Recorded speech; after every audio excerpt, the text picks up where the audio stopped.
This story is in your literature anthology, page 146. I want you to get your book and read along and keep up as best as you can. If you can do that, you can fill out, I get 100 points for completing this assignment. Go all the way through, and you can pause this video while you're getting your book. Essential question: how do people make government work? Read about how a town chooses a new mayor. Vote by Eileen Cristolou. Oh, it's like a comic book. Suppose your town is about to choose a new mayor. How will you do it? You'll vote. Voting is a way to choose. You can vote for favorite books, movie stars, candy bars, or even puppies. If someone wants to be elected mayor, she needs to convince as many people as possible to vote for her.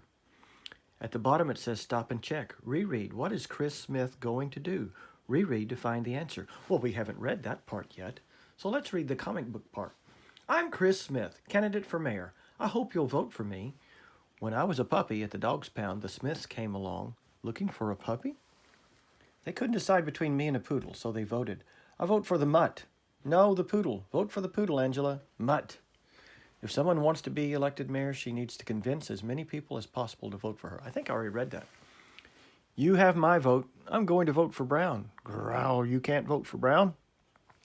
So if Chris gets the most votes, she'll be mayor. What does the mayor do? The mayor is the leader of the city. Let's go help Chris find some voters. That means people have a right to vote for whoever they want. Sparky, stop that. This country is a democracy. Oops, I read that out of order. That was kind of tricky. Many people just don't vote. Why not? Maybe they think their vote is like a little drop of water in an enormous ocean. Their vote is only one out of many, many votes. But sometimes the winner of an election is decided by just a few votes. Vote for Chris Smith. Vote for Brown.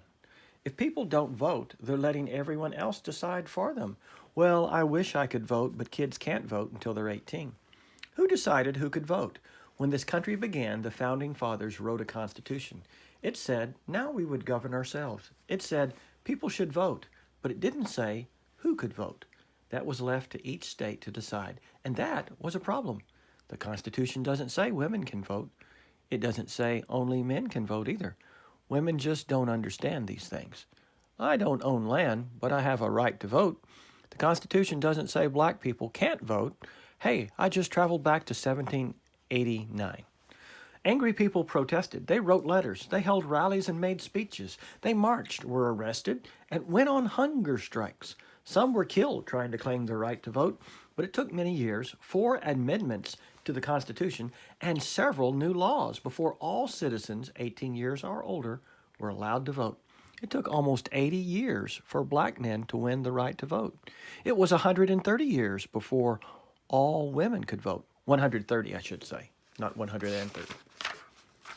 If you want to vote, you need to register. Where? At your town office, or you can download a registration form from the internet, or you might even find a booth set up at a shopping mall or at a political rally. Do you want to join a political party? You've probably heard of the Democrats and the Republicans.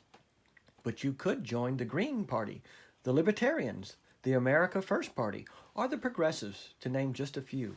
Or you could be independent and not join any party at all. You don't have to join a party. Why doesn't she want to go to a party? It's not a birthday party, it's a political party. Political parties are like clubs for voters who share similar ideas. Ideas about what? About government, schools, healthcare, environment, stadiums. Is there a party that thinks dogs should vote?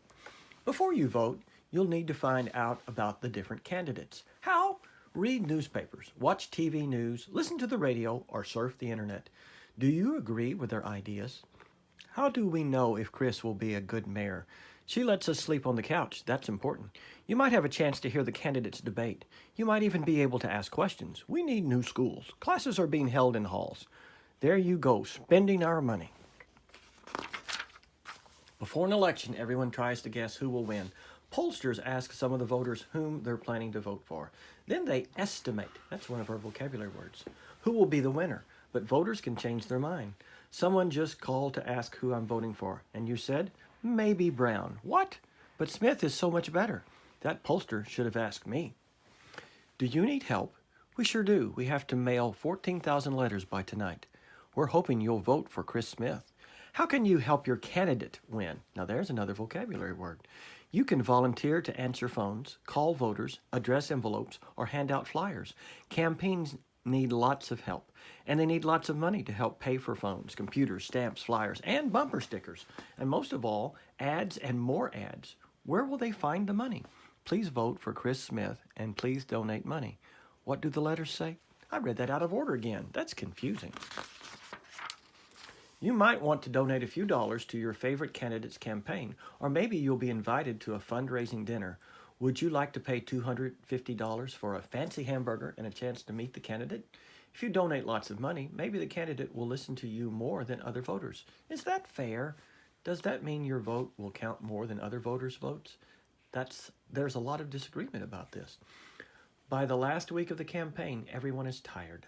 But the candidates make more speeches, they shake more hands, and they run more and more ads. Maybe, just maybe, they will convince another few voters to vote for them. See?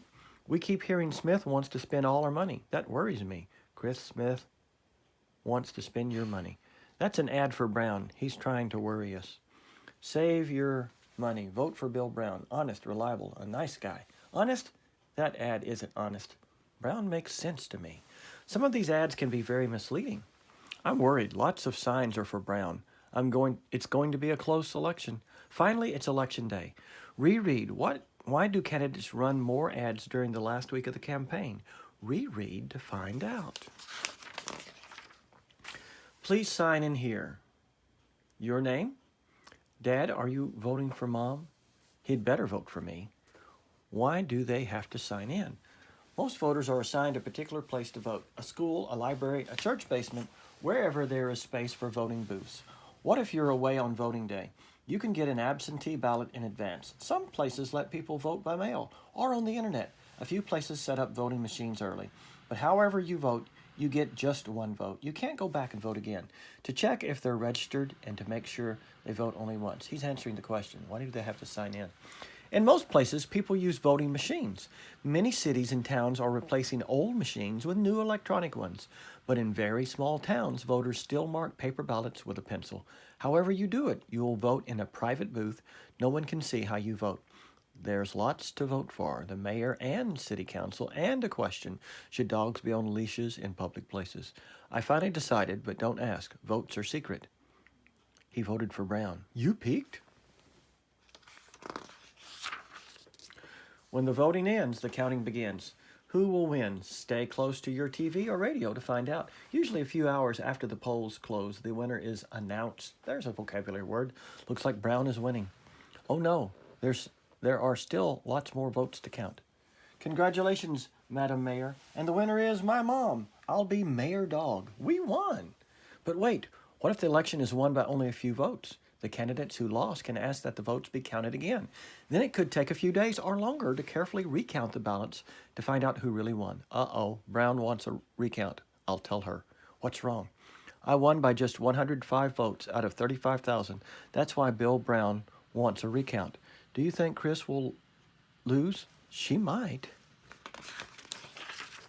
At last, the election is decided. In the end, someone does win and someone does lose. The votes have been recounted. Bill Brown was correct. Mistakes were made. Smith actually has 203 votes more than Brown. Almost half the voters don't want Chris to be mayor. Look at the bright side. Slightly more than half do want her. Brown lost. I guess we won't get a new stadium, but we might build new schools. I'm going to write a letter to Chris Smith and tell her why this town needs a stadium. She needs to listen to all the voters. You aren't happy? You wish the other candidate had won? Well, remember, the mayor works for everyone, even the people who didn't vote for her. She'll need to listen to all the voters. Ask and answer questions. What happens when votes are recounted? Reread pages 161 and 162 to find the answer. Now, there's actually... that's not it. After she is sworn in, the new mayor will have a few years to do her new job. I promise to do my best. What are they doing? Chris is being sworn in as mayor. She won't please all the people all the time, but if she does a good job, maybe the voters will elect her again. There's another vocabulary word. I wonder if I'll be sworn in as Mayor Dog. Who says you get to be Mayor Dog? What about me? Now, we're actually going to read another story in this same video because these are supposed to be compared. Genre is expository text, compare text. Read how United States leaders wrote the Constitution and set the rules for our government. A plan for the people. It says the Constitution is the highest law in our country. The United States government started with a plan. Our country's leaders wrote the plan more than 200 years ago. The plan is called the Constitution. All of our laws come from the Constitution. A new government. In 1787, the United States was a new nation of 13 states. The nation's first plan for government had problems. Its leaders decided to meet to talk about a new plan. 55 delegates came to the meetings. A delegate is a person who speaks for the citizens in each state. George Washington led the meetings. He was the country's first president. A summer of arguments. The meetings began on a hot day in May 1787. The delegates gathered together in the Philadelphia State House. They closed the windows because the meetings were secret. It was hot in the State House. When they opened the windows to cool off, bugs flew in. The delegates argued all summer in the hot, buggy rooms. Making a new plan for government was not easy or fun. Some delegates wanted one person to run the new government. Others thought a group should be in charge. They all agreed on one thing. A group should make laws for the country, but they disagreed on how to pick these leaders. The famous inventor and statesman Benjamin Franklin attended the meetings. He wondered how the group could ever make any decisions. There's another vocabulary word. Ben Franklin worried that the delegates would never agree. Making a plan. The delegates wrote their plan and called it the United States Constitution. The Constitution was only a few pages long, but it was full of big ideas. The Constitution shows how our government works. It says that people are in charge of the government. People vote to pick their leaders. These leaders run the government for all the people. A government that's fair to all. The delegates planning the Constitution met for 4 months. They thought the Constitution was a good plan, but not all delegates signed it on September 15, 1787. Some of them wanted to make sure the government protected people's rights, too. A right is something you are allowed to have or do. In 1791, Congress changed the Constitution to protect the rights of American citizens. One right allows people to speak freely. These changes were called the Bill of Rights. After many months, leaders agreed on a U.S. Constitution. A lot has changed since 1787. Our country is a lot bigger. There are 50 states now. The Constitution has been changed many times too, but one thing has not changed. The Constitution is still the plan for our government. Rights for children. In 1959, many countries signed a Declaration of the Rights of the Child. Here are some of those rights. Children should grow up free. Children should get an education. Children should have the chance to play. What other rights should children have? This chart shows one class's ideas. Each student voted. What rights should children have? Be safe from bullies. There were 5 votes. Own a pet. There was 1 vote. Play safely. There were 3 votes. Go to school. There were 4 votes. Make connections. Why was the United States Constitution written? Essential question. That's a good thing to talk to your guide on the side about. What are ways that people can make government work? Talk about articles and stories you have read. That's another thing to talk with your guide on the side about. And that's it.